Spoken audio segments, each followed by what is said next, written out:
Uma nova lei promete facilitar as pesquisas que envolvem plantas e animais e cria regras para a exploração dos recursos genéticos brasileiros.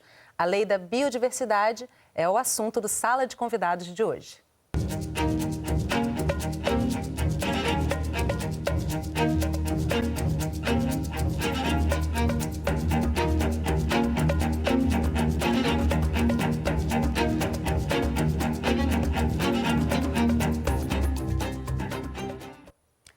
Para conversar com a gente estão no estúdio Maria Celeste Emerick, coordenadora de gestão tecnológica da Vice-Presidência de Produção e Inovação em Saúde da Fundação Oswaldo Cruz, Márcia Chame, coordenadora do Centro de Informação em Saúde Silvestre da Fiocruz, e Paulo Basta, pesquisador da Escola Nacional de Saúde Pública Sérgio Arouca da Fiocruz e especialista em questões indígenas. E você também é nosso convidado. Participe fazendo perguntas e comentários. Utilize o nosso site, canalsaude.fiocruz.br ou o telefone 0800 701 8122, a ligação é gratuita. O Marco da Biodiversidade foi sancionado pela presidente Dilma Rousseff no fim de maio. Mas o texto da nova lei vem dividindo opiniões entre empresas, cientistas e ambientalistas. A proposta da nova Lei da Biodiversidade foi apresentada pelo governo federal no ano passado. A ideia é reduzir a burocracia e estimular a pesquisa e inovação com espécies nativas no país. Nós estamos garantindo que haja um ambiente favorável, amigável para que as pessoas que tenham o conhecimento tradicional e antigo tenham direito a uma participação, ou seja, recebam um royalties. Estamos garantindo que os pesquisadores não tenham limites para pesquisar. Estamos garantindo que as empresas possam, sem conflitos, sem atribulações e sem contestação e conflitos, utilizar desse conhecimento. O Marco da Biodiversidade reforça regras já previstas na medida provisória de 2001. O governo defende que, para incentivar a inovação, era necessário modernizar a legislação do país, garantindo a proteção do meio ambiente e a participação dos povos indígenas e tradicionais no processo de decisão. Teremos mais investimentos produtivos, mais investimentos em empregos, mais investimentos privados em pesquisa, além dos investimentos públicos e, portanto, mais desenvolvimento, mais tributos e melhores perspectivas para o nosso país. Eu recebi agora de manhã um e-mail do secretário da Convenção de Diversidade Biológica da ONU. A ministra do Meio Ambiente, Isabela Teixeira, afirmou que o secretário da Convenção sobre Diversidade Biológica das Nações Unidas parabenizou o Brasil pelo projeto. De acordo com o governo federal, 40 países estão discutindo mudanças na legislação com base no projeto brasileiro por suas características que combinam desenvolvimento e conservação do meio ambiente. Hoje é um dia que o Brasil dá um passo expressivo em torno, de fato, termos políticas públicas onde a biodiversidade brasileira fará parte da construção da riqueza desse país, traduzindo a riqueza da biodiversidade em riqueza social, econômica e liderança global. A lei anterior da biopirataria era considerada muito burocrática, o que impedia a geração de negócios. A expectativa é que o novo marco possa permitir a realização de pesquisas científicas que estavam paradas e possibilitar o desenvolvimento de fármacos a partir de recursos naturais do país. Laboratórios farmacêuticos estimam que a nova lei gera investimentos de mais de 330 milhões de reais até o fim do ano que vem. Por isso, a indústria farmacêutica comemorou a sanção do Marco da Biodiversidade, mas ambientalistas têm criticado alguns pontos do texto. Eles afirmam que as empresas são privilegiadas com a ampliação do acesso ao patrimônio genético brasileiro, mas os povos indígenas e comunidades tradicionais não têm a proteção dos seus conhecimentos. Alguns grupos defendem também que a compensação pelo uso desse conhecimento é insuficiente.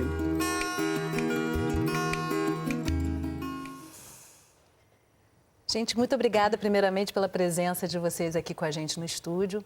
E a matéria traz um apanhado geral aí da construção da lei e do que ela propõe, mas eu quero voltar um pouquinho, Márcia, começando com você, eu queria trazer primeiramente o que historicamente, como que o Brasil lida com essa questão da biodiversidade, da segurança, dessa segurança também para as pesquisas, ao mesmo tempo que preserva esse conhecimento. Como é que você analisa isso, esse histórico? Bom dia a todos. Primeiro, acho que é importante a gente resgatar um pouco de como é que isso foi construído, né? Isso vem de uma história desde a Convenção da Biodiversidade, que foi assinada no Rio em 1992, né? Que traz uma preocupação mundial da ONU com a relação da conservação da biodiversidade para a sustentabilidade. Nesse processo, né, existe um artigo dentro da Convenção, que é o 8J, que sempre colocou, esse artigo traz a importância de que as comunidades tradicionais e os povos indígenas, eles, na verdade, fossem beneficiados. Isso porque, na verdade, a gente tem dois grandes conjuntos de países no mundo, né? Um que é hoje, né, onde a gente tem a maior biodiversidade, né, que foi conservada, e países que usam essa biodiversidade num processo que não tinha um equilíbrio, né, financeiro nem econômico nisso. Esse artigo traz essa preocupação de que os países detentores da biodiversidade e os que usam a biodiversidade pudessem buscar um equilíbrio e, nesse equilíbrio, os povos e as comunidades tradicionais pudessem ser privilegiadas. Afinal de contas, foram eles que trabalharam ao longo do seu processo evolutivo na construção do conhecimento, do uso dessa biodiversidade. O Brasil saiu muito na frente com a medida provisória em 2001, eram poucos os países que já tinham um marco regulatório disso. O Brasil trouxe isso rapidamente, mas numa lei muito dura e que gerou, então, toda essa discussão que hoje a gente acaba, né, nessa legislação nova, buscando aí algum caminho que facilite essa conversa. Acho que esse caminho ainda falta muito para acontecer, né? Não é fácil, é muito complexo o texto. E a discussão não acaba aqui, né? Não acaba aqui. A lei é um passo dessa discussão, né? Celeste, como é que você vê essa evolução, principalmente para a área de pesquisas, como é que você entende o impacto dessa lei? Como cientista social, e a gente tem um olhar macroestratégico sobre a política pública e um olhar bastante crítico à convergência do conjunto das políticas públicas nacionais. Então, essa legislação é uma das legislações do final do século, né, que ela começa lá em 90, 92, né, a discussão no Brasil com a assinatura da CDB. E mais uma legislação de um conjunto de muitas que incidem sobre a pesquisa e o desenvolvimento. A minha função na Fiocruz é tentar contribuir para transformar o conhecimento em produto e resolver problemas de saúde. É uma missão de alta complexidade, realmente você transformar um conhecimento gerado na casa em produto. Então, olhar sobre essa legislação é uma legislação que, como a Márcia já antecipou, a medida provisória, muito burocrática, né, no momento onde ela travou mais do que promoveu o uso da biodiversidade e os casos de repartição de benefícios também são muito poucos. Então, a gente vê com muito bons olhos esse novo marco legal que traz mudanças significativas e flexibiliza bastante a atividade de pesquisa e desenvolvimento tecnológico. Que precisa avançar no Brasil, né? Sim, que precisa avançar, que a gente gera muita publicação e muito pouco produto concreto que resolve o problema ao final. Então, as políticas públicas têm que estar equilibradas e olhando todas para um projeto de desenvolvimento do país. Paulo, uma das questões que é pontuada no finalzinho da matéria ali é a questão dos povos indígenas, todo esse conhecimento histórico e cultural e, enfim, de toda essa biodiversidade. Como é que você avalia a colocação dos povos indígenas e ribeirinhos nessa nova lei que foi sancionada? Bem, antes de mais nada, queria agradecer o convite do programa para participar desse debate. E, na qualidade de pesquisador, né, eu devo ver essa legislação, toda legislação que se propõe a desburocratizar a pesquisa tem que ser vista com bons olhos inicialmente. Mas, como foi citado já pelas colegas, né, tem uma história, né, de desenvolvimento desse tema ao longo dos últimos anos no país. E essa questão das populações tradicionais, das populações indígenas em particular, na minha opinião, vem sendo tratada um pouco à margem, né, do que deveria. Né? Os movimentos das principais lideranças indígenas, né, do país e as comunidades tradicionais têm se ressentido de não terem sido consultadas, né, para a elaboração dessa legislação, para darem sua opinião, enfim, para colocarem alguns pontos que eles consideram importantes e pertinentes, né, que diz respeito, sobretudo, à repartição de benefícios, né, e à garantia dos direitos desse conhecimento tradicional. Bom, a gente pontuou algumas questões da lei e aí acho que vai abrir espaço também para você trazer essas questões, que são questões importantes para esses povos, e cada um de vocês nas suas áreas.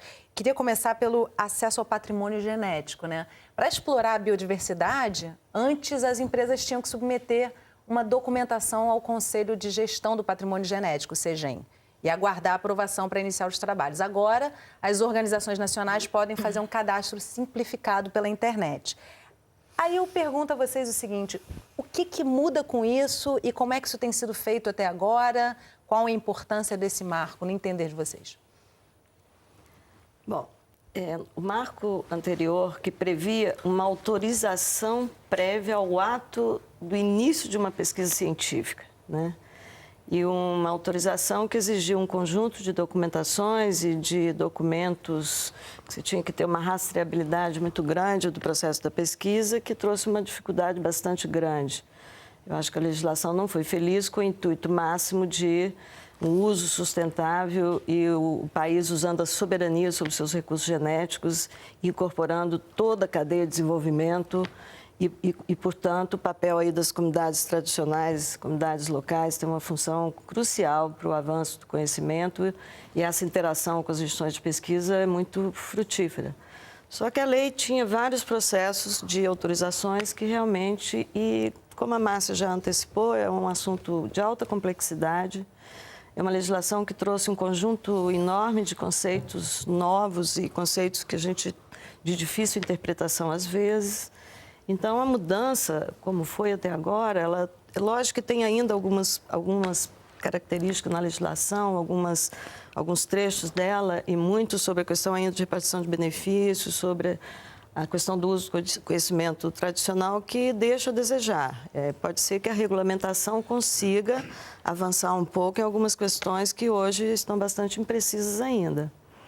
A legislação ela traz uma visão bastante restritiva da repartição de benefícios quando ela localiza a repartição de benefícios apenas para quem explora economicamente o produto, fruto daquele acesso e para as indústrias. Tem um conjunto de exceções que tiram um conjunto de atores da obrigação de repartir, como o microempresário, como as próprias instituições científicas.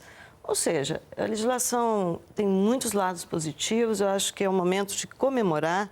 Os 15 anos de medida provisória não foram salutares para o Brasil, para o desenvolvimento desse país e para o uso e o estímulo do uso da biodiversidade como oportunidade de desenvolvimento de produtos, né?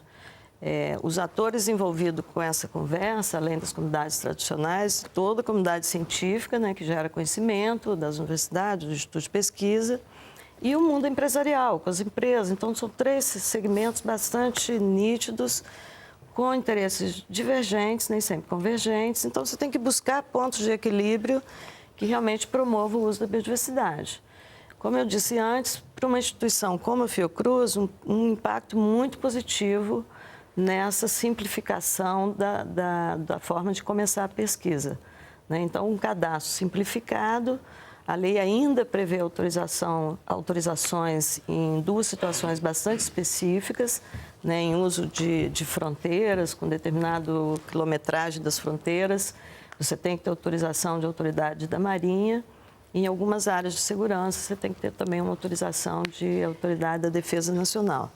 Mas, para uma instituição como a Fiocruz, eu acho que, via de regra, vai facilitar bastante o uso. Espero que a instituição consiga, com isso também, promover as pesquisas com a biodiversidade, promover a pesquisa com as comunidades tradicionais, para que realmente a gente consiga ter bastante experiência para, em momentos oportunos, ir ajustando e consolidando um marco legal, de fato, redondo, com interesse amplo para os 3 segmentos envolvidos. E as empresas estrangeiras? entram nesse pacote também ou tem alguma restrição? Não, na verdade, sim, tinha uma proposta inicial de que elas não precisariam estar associadas com uma universidade ou uma instituição brasileira, mas isso caiu, né? E, felizmente, na nova legislação, como na medida provisória antiga, todas as empresas brasileiras têm que estar vinculadas de alguma forma a uma empresa, uma instituição brasileira. O que eu acho que é importante a gente perceber é o seguinte: na medida provisória, como o Celeste tinha falado, logo quando se pediu o acesso, a empresa já tinha que fazer uma perspectiva de uso ou um acordo de qual seria o valor a ser repartido com a comunidade. E a gente sabe que muitas das vezes, talvez a maioria, né, a gente tem aí o caminho é diferente, né? A pesquisa científica, normalmente, ela caminha de uma forma muito lenta. Então, quando você faz um primeiro acesso, muitas vezes você nem tem noção de que produtos você pode chegar no final. Muitas vezes você faz uma pesquisa olhando uma coisa e, nesse caminho, você descobre outros produtos que possam ser melhores do que o primeiro, né? Muitas vezes você não tem garantia de quanto aquilo você pode relacionar isso com o valor que você possa fazer um contrato. E nessa legislação nova, então, essa parte que era muito complicada de se estimar, ela passou, então, para a fase do produto final. No entanto, eu acho que aí a gente tem uma questão que é importante, né? Quando você faz um acesso a um produto, você perde os subprodutos. E boa parte das vezes você pode trabalhar com subprodutos que talvez, num outro tempo, possa ser melhor do que aquele. Agora, deixa eu só pontuar uma questão para vocês, assim, para a gente trazer para quem está assistindo uma coisa mais concreta. Entender, assim, né? Quando a gente está falando de biodiversidade e a quem está sendo atingido por essa lei, ou seja, não só as pessoas, as comunidades que realmente estão sendo diretamente afetadas, mas todos os brasileiros de alguma forma, né? A gente está falando exatamente do quê? O que é o trabalhar essa biodiversidade e no que isso impacta de fato, essas resoluções impactam de fato no nosso cotidiano mais simples. Quero dizer, o que muda de fato na ponta, na hora que a gente tem essa legislação facilitando, por exemplo, com esse cadastro, o que muda nessa rotina? Eu acho que uma das coisas fundamentais são as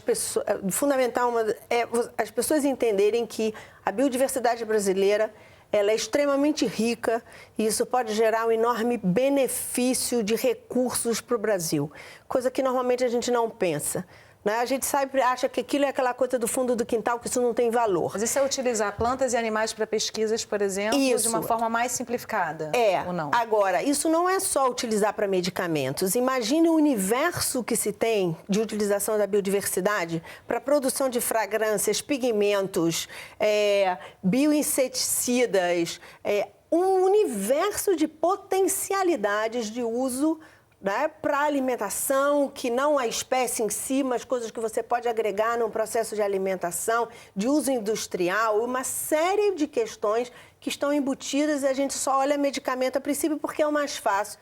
E a gente só olha planta porque também é o que a gente usa mais fácil, né? Agora, trazendo o Paulo para essa questão, os povos tradicionais sabem muito bem utilizar essa biodiversidade.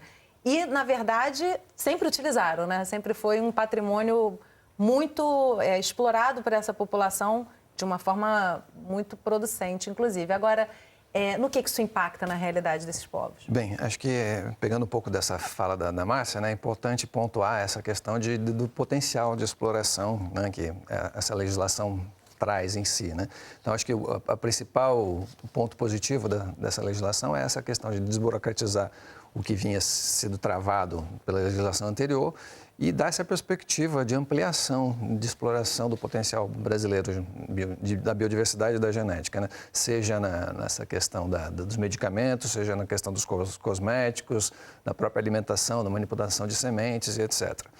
Mas, enfim, sob o ponto de vista das comunidades tradicionais, né, a principal queixa, né, desses grupos é que, ao desburocratizar, né, esse processo de registro, né, a empresa basta fazer um cadastro eletrônico via internet para já poder iniciar um processo de investigação científica, ela deixa de consultar as comunidades, né, deixa de saber se as comunidades têm interesse em investir naquilo, se aquilo tem algum patrimônio que preserva a cultura né, de um determinado grupo, de um determinado segmento. E se aquele grupo ou aquele segmento estão interessado em que isso seja divulgado, né, que isso seja partilhado com outras comunidades, né? Enfim, tem uma questão Na nesse verdade, no final patrimônio das cultural. contas, desculpa te interromper, mas no final das contas é realmente uma discussão sobre pontos de vista diferentes de interesses, né? Sem dúvida. De interesses diferenciados, né? E outra crítica importante das populações tradicionais, o que está preponderando nesses interesses são os interesses econômicos, né? Então, quem está determinando as novas diretrizes dessa legislação é a indústria farmacêutica, são a indústria dos cosméticos, é a bancada do agronegócio, né? Então, são as pessoas que têm interesses econômicos claramente explicitados nesse processo. E as comunidades tradicionais, que por seu lado, né, que têm interesse em preservar aquilo que detém de conhecimento tradicional e se isso for explorado comercialmente de alguma maneira, eles terem algum benefício a salvaguardado em relação a essa exploração. Então, a gente vai falar dessa questão da exploração, que é um dos pontos também do pagamento da exploração, que é um dos pontos da lei. Mas antes eu quero trazer aqui uma pergunta da nossa audiência. A Vânia, do Rio de Janeiro, pergunta o seguinte: queria saber dos convidados o que os senhores entendem como modernizar a pesquisa no Brasil quando falamos em biodiversidade. Tem como trazer essas duas questões, Paulo, no seu entender? Modernizar a pesquisa, avançar nas pesquisas e respeitar essas tradições? Bom, acho que é uma balança difícil de equilibrar, né? Mas eu acho que é possível. Modernizar as pesquisas no país, eu acho que passa por outras questões além da legislação da biodiversidade, né? Então, a gente tem um sistema de regulação sob o ponto de vista de ética, né, da pesquisa, que passa pelos sistemas dos comitês de ética em pesquisa das instituições e a Comissão Nacional de Ética e Pesquisa, que tem um arcabouço bem grande sobre a regulamentação ética em pesquisas, né? Então, esse arcabouço ele vem sendo construído ao longo do tempo, né? E ele é fortemente calcado na experiência nazista da Segunda Guerra Mundial e colocou um foco muito grande nessa questão de pesquisa clínica, de pesquisa de medicamentos, né? Então, fica tudo um pouco muito amarrado nessa questão. Então, outras vertentes da pesquisa social, por exemplo, da pesquisa com o meio ambiente, com comunidades tradicionais, no meu modo de entender, teria que ter uma visão diferenciada para poder modernizar essa questão da pesquisa, né? Então, não é só a pesquisa com plantas e com patrimônio genético que merece um olhar diferenciado para a modernização. E, por outro lado, né, eu acho que as comunidades têm que ser envolvidas nesse processo, desde a construção das legislações, ser debatidos interesses, né, amplos do país, né? Não isso ficar restrito a alguns segmentos que são detentores do poder econômico, sem que as comunidades sejam efetivamente consultadas, né, e participem desse processo de construção dessa modernidade na pesquisa. Celeste? Eu quando vi o termo modernidade, eu prefiro olhar as oportunidades. Eu acho que a legislação, nesse novo desenho, ela traz um pouco mais de oportunidade e de motivação para você realmente pesquisar a biodiversidade. Quanto à modernidade, assino embaixo o que ele disse, né? Atividade de pesquisa como um todo, ela tem outros parâmetros que não apenas esse de usar a biodiversidade como insumo da pesquisa. Mas eu queria voltar um pouco ao ponto anterior que ele mencionou, né, do interesse econômico, do prejuízo um pouco das comunidades, assim, para passar uma visão de que o olhar que a gente tem é muito em cima dos três segmentos, que os três são muito importantes para você fazer a roda da pesquisa, do desenvolvimento e da geração de produto e indo mesmo para o mercado para você ter ganhos econômicos, para você repartir benefício também econômico para o elo da cadeia toda, né? A questão então, é que a gente tem um equilíbrio nessas forças, né? Não, ela, quando chega na hora da repartição do benefício com as comunidades tradicionais, aí comunidades tradicionais incluindo os povos indígenas e todo mundo, né? Porque quando às vezes a gente pensa, só nos povos indígenas, mas a gente tem uma comunidade aí de caiçaras, quilombolas que agregaram esse conhecimento ao longo do tempo, que também fazem parte desse escopo. Existe aí um certo desequilíbrio nessa história, né? Isso eu acho que é uma questão que a gente vai ter que buscar.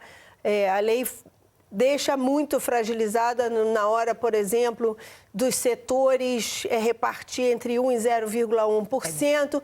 A gente chega numa hora que os povos poderão ser consultados, porque aí entra uma regulação do governo junto com as empresas para regular esse tipo de coisa. Eles não poderão, eles deverão ser consultados, na verdade, né? Não sei como isso ficará agora na regulamentação. Eu acho que essas são questões importantes. Em relação à pergunta lá da audiência, a questão da modernização, isso é uma questão fundamental para o Brasil. Nós somos dependentes em termos tecnológicos, e aí é que eu acho que essa lei ela entra de uma forma muito importante. A pesquisa hoje de biodiversidade, ela é uma pesquisa de alta tecnologia. Nós não temos a alta tecnologia, ou temos pouca alta tecnologia, mas nós temos a biodiversidade. Então, cabe ao país usar isso, como o Celeste falou, como uma grande oportunidade de fazer essa troca, né? De aprender nesse processo e por isso de encontrar o equilíbrio. Por isso que ele diz, o pagamento pode ser monetário e não monetário. E aí nesse processo é importante que a gente traga a transferência de tecnologia, mas não só de tecnologia, porque muitas vezes entra a questão de você trazer equipamentos, mas a gente não quer só equipamento, a gente quer também transferir conhecimento. Então eu vou fazer o seguinte, Márcia, eu vou interromper você para a gente fazer um intervalo rapidinho. E a gente volta no bloco seguinte falando dessa questão realmente dessa remuneração financeira ou não, enfim, dessa distribuição para os povos tradicionais e também dessa balança que é tão frágil, né? O Sala de Convidados vai fazer um breve intervalo, não sai daí que a gente volta já.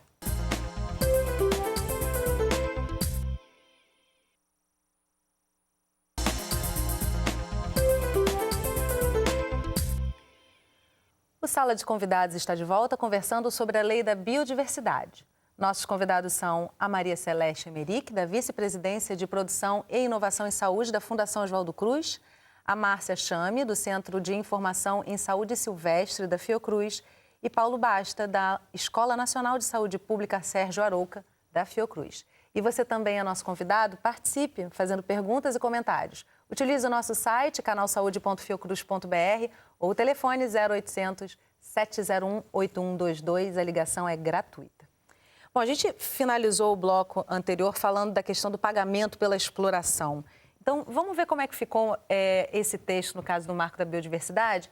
A empresa terá que repassar de 0,1% a 1% da receita líquida anual com a exploração econômica do produto. E aí vocês iniciaram um debate por conta, não só por conta disso, mas essa é uma das questões. Isso compensa hoje essa população de povos tradicionais? Bom, acho que pegando um pouco a conversa anterior para chegar na sua pergunta, assim, a questão do equilíbrio entre os atores e a dificuldade do novo marco legal avançar da forma como a gente tinha expectativa para que esse equilíbrio fosse um pouco mais evidente, eu só queria considerar que a gente vive num mundo muito desigual, totalmente assimétrico, né, com os países líderes que investem em tecnologia, com maior capacidade de desenvolver pesquisa, com maior capacidade de focar, com uma indústria muito mais consolidada, com maior capacidade, portanto, de gerar produto. Você vem para um país, né, um mega biodiverso, um país em desenvolvimento, ainda com muita falta de convergência no conjunto das políticas públicas para, de fato, você avançar. Mas, voltando à questão específica da pergunta, né, eu acho que foi uma difícil equação chegar nessa equação que se chegou desse 0,1% a 1%, e num desenho legal, como eu já disse anterior, bastante restritivo, uma vez que você só reparte com tal produto acabado no final da cadeia e, portanto, a indústria reparte, né? Ela isenta as instituições científicas, uma Fiocruz, as universidades, isenta a pequena indústria, isenta alguns segmentos de repartir benefício. Tudo isso traz uma visão bastante restritiva se você pensa realmente no efetivo repartição de benefícios, né? A lei traz um outro ingrediente aí na questão do conhecimento tradicional, que é o conhecimento identificável e o conhecimento não identificável. É subjetivo isso para você, irmão? Para mim, ele é muito subjetivo, porque o que é identificável, o que está registrado, e a lei atribui, né, 3 formas dele ser considerado identificado. Se ele está publicado num artigo científico, se ele está documentado em um vídeo ou de alguma forma. Imaginando que no Brasil a gente tem comunidades, né, povos indígenas, algumas populações que nunca nem foram contactadas, né, ou muito pouco contactadas, eu não posso dizer que conhecimento dessa população, desse grupo, ele não está reconhecido, porque, na verdade, ele nunca foi acessado. Eu não posso dizer que ele não existe, né? Então, acho que tem alguns conhecimentos que eu acho que é importante a gente ter muito claro, né? Um é um conhecimento que você consegue atribuir a um grupo específico, um que você não reconhece qual é o grupo, que antigamente a gente chamava isso de conhecimento difuso, né? O que é isso? É um conhecimento que hoje um grande número de pessoas e de populações conhecem. Uma questão muito clara, o chá de quebra-pedra. Então, o quebra-pedra é uma planta que hoje a gente não consegue mais saber quem é que conhecia isso. Então, ele é um conhecimento difuso, né? Que então estaria, quem receberia o resultado dessa repartição seria o Fundo de Repartição de Benefícios de Acesso. Ótimo. Agora, quando você chega e você não reconhece o outro, esse não reconhecimento pode ser simplesmente porque ele não foi documentado. Então, eu não posso dizer que ele não existe. E eu acho que aí a lei deixa uma questão em aberto que eu acho que vai dar muito trabalho para regulamentar. Até porque as tradições, muitas, na maioria das vezes, talvez, não são registradas, né, Paulo? Exatamente. Então, acho que tem alguns pontos que merece a gente retomar essa discussão, né? Que a Celeste iniciou esse bloco pontuando a questão da repartição de benefícios do produto acabado, né? Então, uma das críticas das comunidades tradicionais é justamente isso, que só o produto finalístico, que está passível de ser tributado de uma certa maneira e ser dividido com as comunidades tradicionais. Tem uma série de produtos intermediários nessa cadeia que sequer são mencionados e que fazem parte de todo o processo do avanço do conhecimento. Então, essa é uma crítica importante. Um outro ponto que eu queria resgatar da fala da Márcia, que ela falou do chá de quebra-pedra, mas um outro produto que também é largamente consumido e utilizado e é uma referência nacional é o Guaraná, né? O Guaraná é um produto que é originário da Amazônia, né, uma tribo indígena dos Maués, né, do interior do estado do Amazonas, que teoricamente seria o detentor desse conhecimento tradicional, eram as pessoas que utilizavam originalmente esse produto. Né, é o petróleo do Amazonas. Pois é, isso foi, né, naturalizado, foi industrializado há décadas, né, divulgado, é produto de exportação brasileira e nenhuma comunidade tradicional tem sequer o benefício relacionado a esse produto. Na tua opinião, não compensa?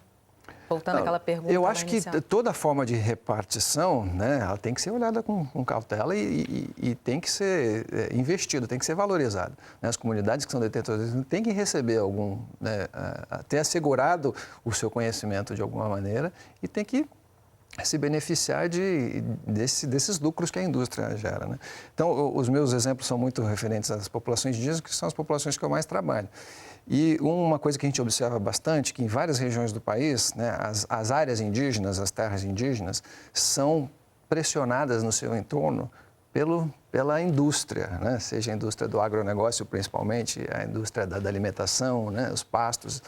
E o desenvolvimento a todo custo, né, que se propaga no Brasil, que a gente vê mais recentemente nas legislações, né, não considera essa questão do desenvolvimento sustentável, da preservação do meio ambiente. Então, o Brasil é campeão de consumo de agrotóxicos, né? Então, a pressão desses elementos sobre as terras indígenas, onde são os locais que, teoricamente, se preserva a mata nativa, né, onde tem as principais espécies da fauna e da flora, né, são constantemente pressionadas com essa questão. Mas eu acho que a gente pode entrar no próximo tópico, que é em relação à tomada de decisão. Os povos tradicionais e indígenas e comunidades tradicionais participam da tomada de decisões. Isso é uma menção da lei que se coloca na prática de que forma? Eu não sei, eu acho que tem uma questão que ficou esquecida isso, né? Na verdade, a tomada de decisão, eles não participam efetivamente, eles poderão participar, poderão ser chamados, Pelo menos... A composição atual do CGEM no novo marco legal prevê pelo menos 40% de participação das comunidades. Mas quando tiver, por exemplo, uma questão de equilíbrio de negócio do setor de negócio, eles poderão ser convocados ou não poderão, né? Ou poderão e não deverão ser convocados. Então, acho que isso aí tem uma fragilidade, embora eles façam parte, né, da composição, uma parte dos 40% do CGEM, né? Porque o resto, né, são de outras coisas. Eu vejo isso com muitas reservas, né? Sobretudo no cenário político atual, né? O governo federal tem imposto algumas legislações, está tramitando no Congresso a PEC 215, que quer alterar a demarcação das terras indígenas, estão querendo retomar o Estatuto de Mineração em terras indígenas. Enfim, tem essa nova legislação que, quando ela foi sancionada no dia 20 de maio pela presidente Dilma, não havia sequer um representante da sociedade civil, né, das comunidades tradicionais presentes naquele auditório. A única pessoa da sociedade civil que foi mencionada foi o presidente da FEBAPharma, né, que é uma indústria farmacêutica que fez uma pressão para que essa legislação fosse aprovada.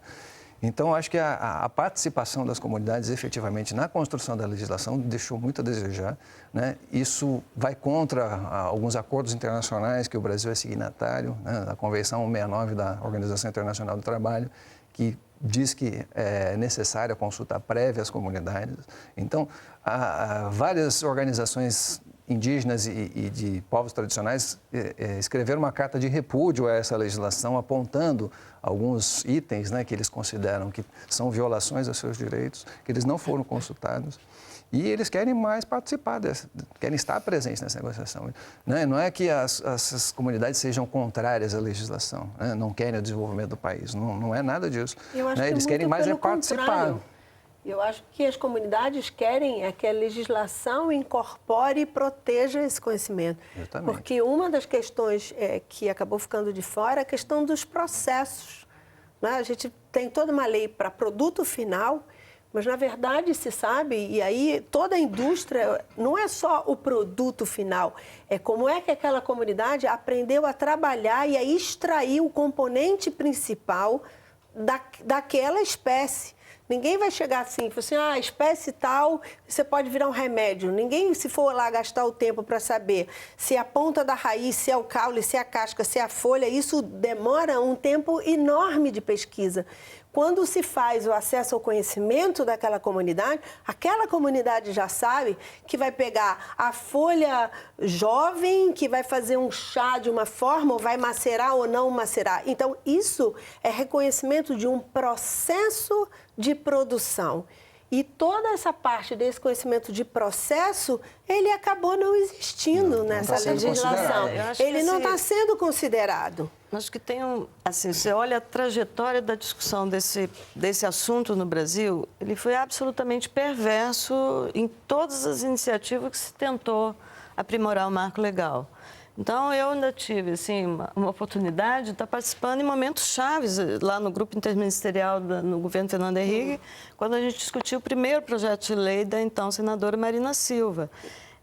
E aí vários projetos, em vez de ter uma discussão organizada entre legislativo e executivo, um conjunto de proliferação de projetos do mesmo partido, seja na Câmara, no Senado, o executivo aí começa a fazer outro, até gerar aquela fatídica medida provisória também, né? Em cima da hora, que foi absolutamente perversa, que essa medida provisória foi a ducha de água fria numa discussão que, bem ou mal, naquele momento, ela estava crescendo e amadurecendo. É uma luta muito forte de interesses. Eu tive a oportunidade de ser diretora do Patrimônio Genético em 2007. Naquela oportunidade, a gente promovia oficinas com as comunidades tradicionais. A gente pegava algum dinheiro, algum recurso que eu conseguia para pagar as comunidades para a gente discutir. Todo um esforço de rever a legislação que foi abortada também naquela ocasião. Ou seja, houveram algumas iniciativas. E lá em 2007, 2008, a gente estava com todo um desenho de programação, de consulta presencial com as comunidades, que era o que elas pleiteavam naquele momento de consulta pública daquele projeto. Isso tudo foi abortado quando retira-se um projeto de lei naquela ocasião, entrou-se num vácuo. Quando o governo agora, o executivo, entra com esse projeto para discussão, ele entra em regime de urgência urgentíssima. A gente teve a oportunidade de conversar com a ministra em algum debate público. Assim, tá bom, o assunto demorou demais a ser consertado, né, ela defendia a questão da urgência urgentíssima. E esse processo, realmente, eu acho que as comunidades ficaram muito fora do debate. Eu entendo que não houve amadurecimento no Brasil dessa discussão a contento. E eu acho que a gente perdeu também outras coisas, Celeste. Em 2011, né, o Brasil foi para o Protocolo de Nagoya, assinar o Protocolo de Nagoya, né, que, na verdade, é o guarda-chuva para as resoluções nacionais de todos os países em relação à questão do acesso.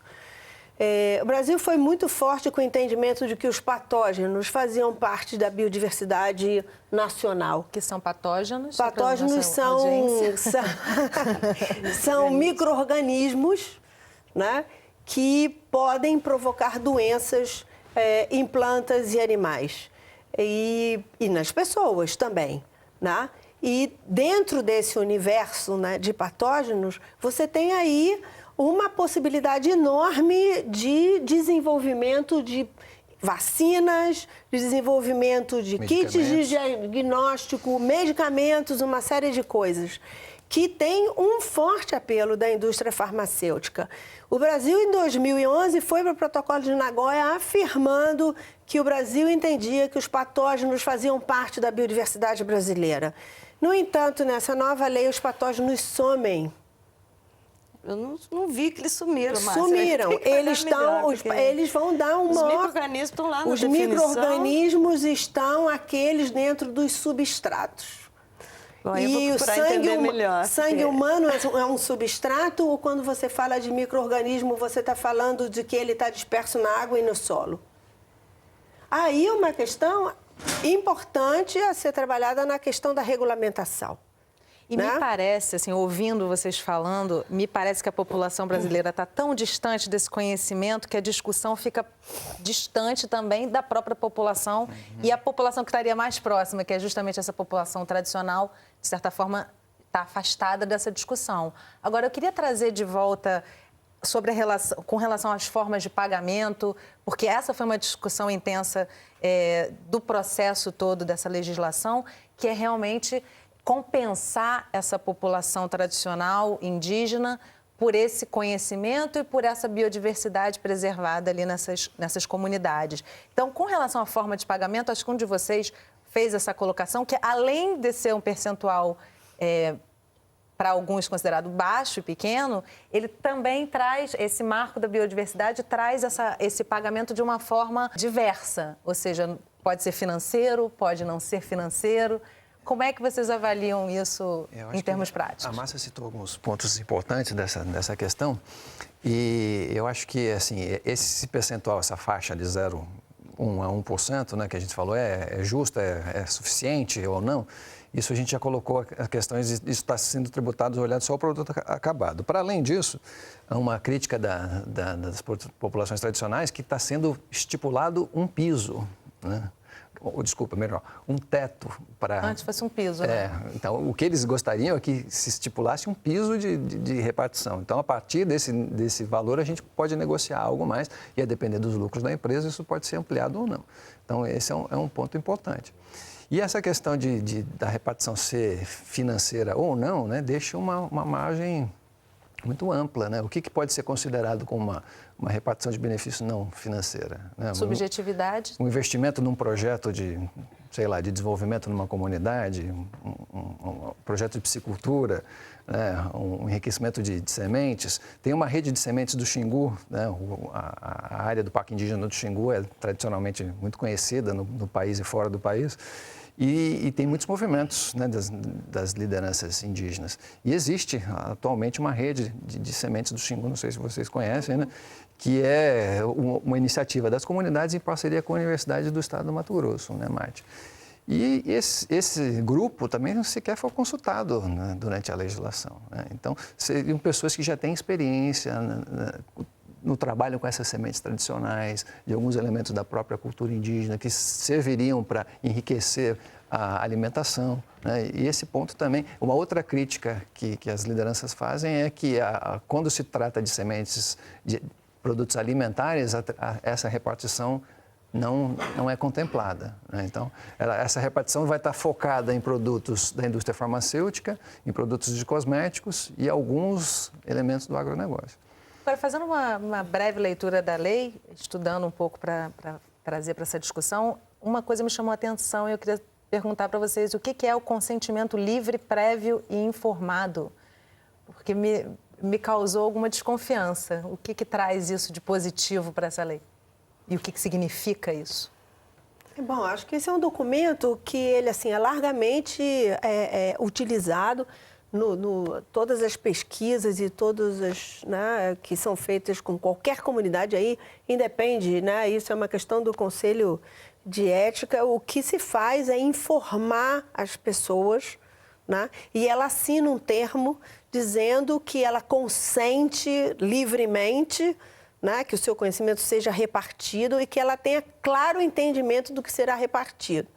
Essa é uma questão que tende, obviamente, a atender os preceitos éticos, mas é óbvio que muitas vezes se usa uma linguagem que a pessoa acha que está entendendo o que está assinando, mas não está entendendo o que está assinando, né? Isso são questões, mas eu acho que isso passa muito pela forma, não efetivamente pela questão da legislação, né? Pela forma com que a empresa chega, pela forma com que o pesquisador chega nas comunidades, ele tem que ter clareza e que as pessoas estão entendendo claramente o que ele está falando. Uma das questões importantes, que é a questão da repartição do benefício não monetário, é que a empresa pode designar com quem ele reparte.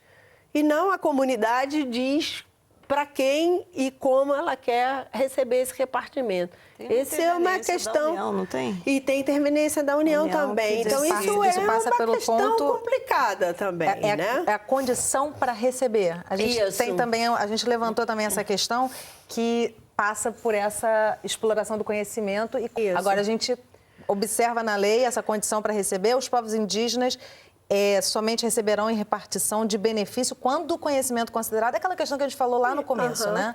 De que for realmente considerado, é um complicador a mais na hora de recebimento desse pequeno percentual. Como é que você muitas vezes estipula isso? Porque eu acho que uma questão muito importante que as pessoas têm que entender é assim, né? Muitas vezes você pode usar um produto que ele é palpável, né? Então, por exemplo, eu posso extrair o óleo da copaíba, o óleo, uma coisa, né, que eu vejo o óleo. A outra coisa, eu vou separar uma molécula de um conjunto de coisas daquela espécie, é essa molécula que eu vou utilizar. Então, nem sempre isso é uma coisa muito simples das pessoas conseguirem separar e até das pessoas entenderem dessa questão. Eu acho que um exemplo muito claro disso são, hoje, os remédios, os medicamentos que são feitos para baixar a pressão alta, que foram, né, na verdade, elaborados a partir dos venenos das jararacas brasileiras. O veneno tem mais de 200 substâncias de um princípio ativo. Então, tem um processo de desmembrar aquilo e utilizar só aquele que você produz o remédio que hoje o mundo toma para baixar a pressão. Né? Diferente do que eu pegar aquilo e usar uma cera, por exemplo, uma gordura, alguma coisa para fazer parte de um cosmético. Né? Então, são níveis diferentes de entendimento que muitas vezes gera confusão. Eu queria retomar um pouco essa questão do consentimento prévio informado, no sentido que tem alguns pontos ainda muito nebulosos na legislação, e a legislação tem 28 dispositivos legais que remetem para regularização, para regulamentação da lei, que tem uma previsão de 6 meses para que isso aconteça, né? Então, tem um esforço agora muito grande das instituições em participar desse processo, porque, para mim, essa questão do consentimento tem vários vazios que terão que ser regulamentados. É um dos que indicam claramente a necessidade de clarear um pouco mais como é que isso vai acontecer. Então, a gente tem 20 de maio, que foi sancionada essa legislação, 180 dias, 6 meses, que é a previsão que a regulamentação fique pronta. E aí tem uma questão que também gostaria de chamar a atenção, é um dispositivo de adequação e regularização, que a legislação prevê esses dispositivos. O que é isso? Você tem algum processo de solicitação de autorização prévia para alguma atividade ou pesquisa, ou bioprospecção, ou desenvolvimento tecnológico. Isso está andando. Então, tem lá algumas regras de como você vai lidar. Você tem um novo marco legal, mas você tem alguma coisa que está andando no marco legal anterior. Então, tem algumas regras que uma instituição de pesquisa como a Fiocruz e todas as universidades, as instituições públicas, eu clamo a atenção dessas instituições para atenção a alguns pontos que ainda merecem especificação, e esse do consentimento prévio é um deles. Como eu disse, né, eu fui, junto com uma advogada, contar os dispositivos que indicam que aquilo vai ter detalhamento da regra. Eu não me recordo, por exemplo, se na questão da gestão da legislação, que é o CEGEM, que continua, e que houve essa abertura agora, porque o CEGEM até então era chapa branca, só órgão de governo.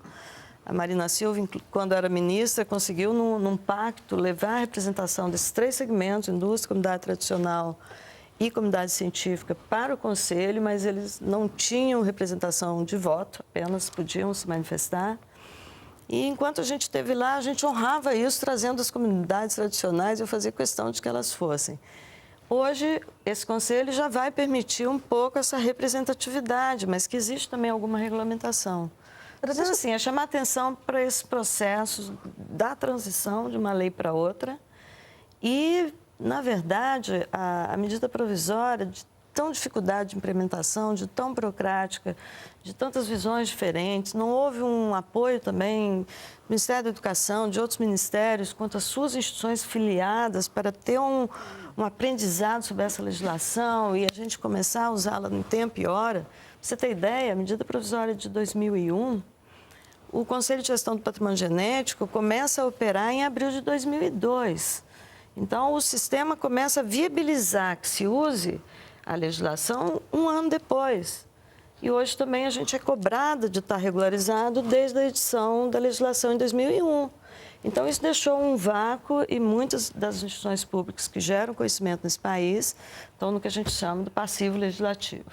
Então, a hora de regulamentar, a lei traz regras de regulamentação, de regularização dos projetos. Então, só queria dar um exemplo assim, de um projeto que a Fiocruz finalmente conseguiu, com toda a burocracia da lei, ter a autorização prévia, que é um bioinseticida, que a gente está prestes de colocar em mercado, um edital público pela Lei de Inovação, uma empresa de uma incubadora da Universidade de São Paulo se aplicou. Com alta agilidade, nós conseguimos, né, com essa parceria, desenvolver um produto que não só para dengue, para chikungunya, para essa zika, para esses novos, né, alguns novos doenças que estão aparecendo aí todas, né, com o veículo aí do Aedes aegypti. Então, Fiocruz vai estar finalmente transformando conhecimento em produto, um produto com base na biodiversidade. Boa notícia, com toda a burocracia da lei, foi possível passar pelos percalços todos e estar com o projeto regularizado, em fase final de registro na Anvisa. Eu espero que a Fiocruz contribua fortemente para o combate a essa doença, né, com mais uma contribuição da instituição nesse processo. Que bom. Agora, para finalizar, complementar? Por favor. Do termo de consentimento livre, né? Sim. E prévio. Eu acho que todo consentimento livre às comunidades tradicionais é bem visto, né? Tem que ser visto com bons olhos. Mas acho que Márcia tocou num ponto importante da linguagem, né? Da forma que esse termo tem que ser tratado com as comunidades, né? Isso tem que ser... A gente tem que ter em mente que as comunidades tradicionais, as comunidades indígenas, têm acesso limitado à educação formal, né? Eu estava aqui pensando exatamente sobre então, isso. A compreensão dessas né? pessoas, né, com alguns termos técnicos, alguma linguagem muito formalizada, pode ser difícil. Então, acho que é importante nessa regulamentação deixar claro que esse termo tem que ser suficientemente... as pessoas têm que ter a capacidade de entender o que está sendo proposto, né? Quais são as explorações que estão sendo intencionadas, o que isso vai repercutir futuramente, de que maneira eles vão ter benefícios. Acho que isso tem que ficar claro, né, nessa consulta prévia. Me parece que no meio de tantos interesses, isso é uma questão de bom senso e vamos torcer aí para que isso aconteça e que a lei vá na prática, né? Acho que a discussão está só começando mesmo, né? A lei, na prática, vai se atualizando e se aperfeiçoando com o tempo para atender a todos esses interesses importantes, né? Porque é uma queda de braço, mas todos os interesses são importantes para o desenvolvimento do país. Queria agradecer muitíssimo a presença de vocês. A discussão é ampla, não cabe em uma hora de discussão, mas a gente vai ter outras oportunidades. Eu quero agradecer muitíssimo a presença de vocês aqui com a gente e dispor desse conhecimento que esclarece para quem está assistindo, em parte, pelo menos, o início dessa discussão. Muito obrigada, gente. Se você quiser rever esse programa, entre no nosso site, canalsaude.fiocruz.br. E você também pode acompanhar o Canal Saúde no Facebook e no Twitter. O Sala de Convidados contou com a colaboração da NBR. A gente se vê na próxima semana. Até lá!